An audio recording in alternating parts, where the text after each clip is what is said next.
بیا مې دشتې ته باران راوړی دی ما په خپل جانان ایمان راوړی دی بیا مې دشتې ته باران راوړی دی ما په خپل جانان ایمان راوړی دی ما په خپل جانان ایمان راوړی دی مولانا شیخ علم د ځان نه جوړ کا مولانا شیخ علم د ځان نه جوړ کا زویا تا ته قرآن راوړی دی ما په خپل جانان ایمان راوړی دی بیا مې دشتې ته باران راوړی دی ما په خپل جانان ایمان راوړی دی اوس بستوران ټول پزمکه توی شي نن مې لپکې اسمان راوړی دی بیا د ژوند یو ډالۍ درکوم تا ته بیا مې ځان سره خپل ځان راوړی دی اوس به ماته څومره ګیلې وکړي نن یې سترګو کې خفګان راوړی دی بیا مې دشتې ته باران راوړی دی ما په خپل جانان ایمان راوړی دی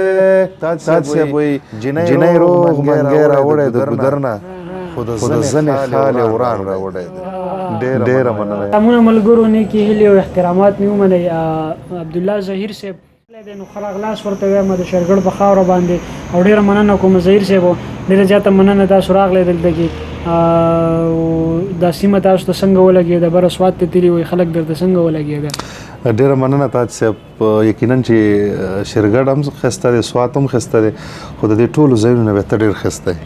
او په ما ډېر ګران ځکه درته دې شرګړ ته رالو مننه هم کوم ډېره مننه ظهیر صاحب ستاسو یو غزل و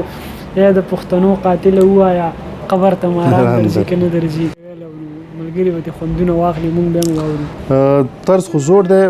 کوم راته ما کې به درته ووایم خدای دې وکړي چې ستا او ستا د ملګرو خوښ شي سوال کې مې ویل هغه دی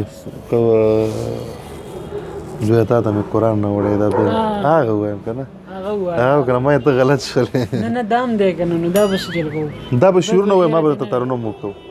دا دې چې دا به داسې وي دغه شعرونه دي د ترنم نه مخکې تاج صاحب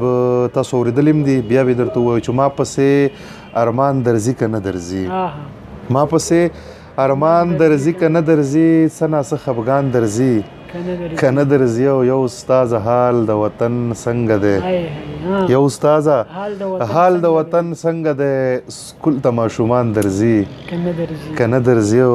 اوس خو د غربت چپو وهلی یې دا شعر تاسو ته ډالۍ دی چې اوس خو د غربت چپو وهلی یې اوس درته یاران درځي که نه درځي او یا د پښتنو قاتله ووایه قبر ته ماران درځي که نه درځي یا د پښتنو قاتله ووایه قبر ته ماران درځي که نه درځي او هسې نه چې ځان دې ملا کړی وي هسې نه چې ځان دې ملا کړی وي ټکي د قرآن درځي که نه درځي او مننه هسې نه چې ځان دې ملا کړی وي ټکي د قرآن درځي که نه درځي او ای د علم جشنه څه احوال راکه نن سبا هندوان درځي که نه درځي مننه او یا په محلونو کې ودو خلکو څاڅکي د باران درځي که نه درځي او ظلم به ظاهره په خپل ځان نه کړی قدر د خپل ځان درځي که نه درځي